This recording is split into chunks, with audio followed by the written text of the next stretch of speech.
Lockdown का खामियाजा दिहाड़ी मजदूर झेल रहे हैं। सिर्फ दिहाड़ी मजदूर ही नहीं बल्कि दिल्ली यूनिवर्सिटी में बाहर से आकर पढ़ाई करने वाले स्टूडेंट्स भी इस परेशानी को झेल रहे हैं।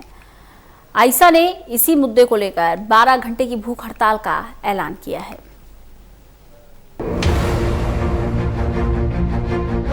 कोरोना वायरस की वजह से दहाड़ी मजदूरों और असंगठित क्षेत्र के श्रमिकों को लॉकडाउन के दुष्परिणामों का सामना करना पड़ रहा था, लेकिन अब इस लॉकडाउन का खामियाजा आबादी के सभी वर्गों और सभी उद्योगों को उठाना पड़ रहा है।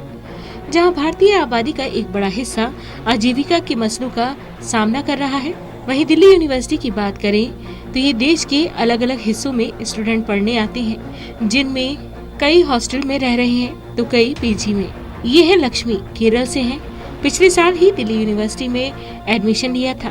पिता कैंसर पेशेंट हैं और एक दुकान है जो किराए पर दी हुई है, यानी घर में इनकम का एकमात्र ही जरिया है। फिलहाल लॉकडाउन है, घर में पैसा नहीं आ रहा है क्योंकि लक्ष्मी को किराएदार ने किराए के लिए काफी परेशान कर दिया है।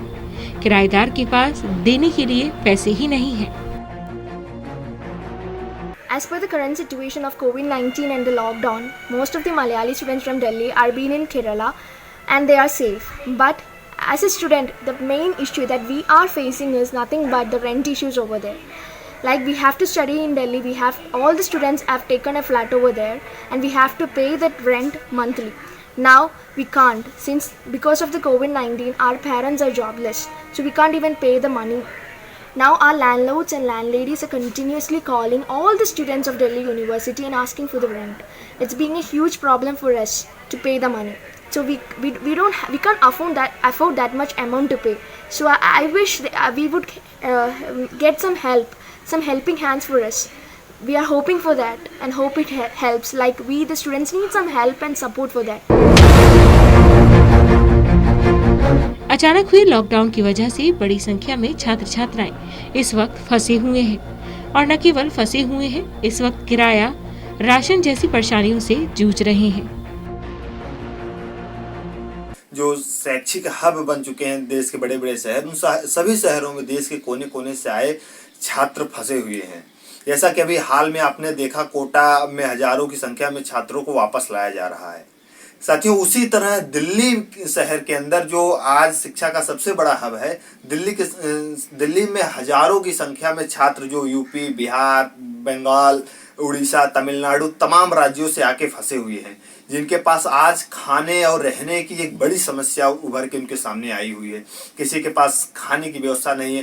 तो यहाँ पढ़ने वाला 90% छात्र गांव, गरीब और किसान परिवार से आता है। हम सरकार से निवेदन करते हैं कि हमको सर्वाइवल अमाउंट कुछ न कुछ मिनिमम 5,000 रुपये हमको दें, और जिससे हम एक बेहतर एक आम जिंदगी हम यहाँ जी सकें।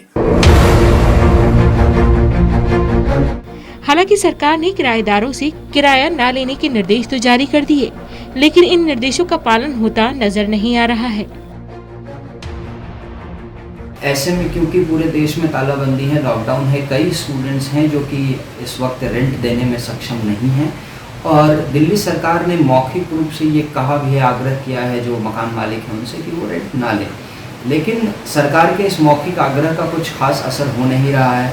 जगह जगह हम देख रहे हैं ऐसे क्षेत्रों में जहाँ पे कि छात्र रह रहे हैं, मकान मालिक उन पर दबाव डाल रहे हैं लगातार कि आप हमें महीने का किराया दीजिए।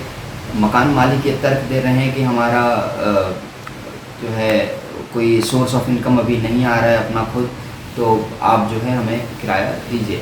तो ऐसे में मैं सरकार से आग्रह करूंगा कि वो कोई स्ट्रिक्ट लीगल मेजर लेके आए, और सिर्फ लीगल मेजर ही ना लेके आए, कुछ ऐसा मैकेनिज्म बनाए जिससे कि लाभ छात्रों तक पहुंच सके। बहरहाल दिल्ली यूनिवर्सिटी में बड़ी संख्या में लोअर और मिडिल क्लास के स्टूडेंट पढ़ते हैं। बिना किसी तैयारी के लॉकडाउन में किसी तरह वो गुजर बसर कर रहे हैं। हालात ऐसे हैं कि AISA के साथ मिलकर कई स्टूडेंट्स ने 12 घंटे की भूख हड़ताल कर दी है। ऐसे में दिल्ली यूनिवर्सिटी प्रशासन और दिल्ली सरकार को मिलकर स्टूडेंट्स की इन परेशानियों का हल निकालना चाहिए, और जो भी किराएदार इन स्टूडेंट्स को किराए के लिए परेशान कर रहा है उसके खिलाफ एक्शन लेना चाहिए। Bureau report, total news.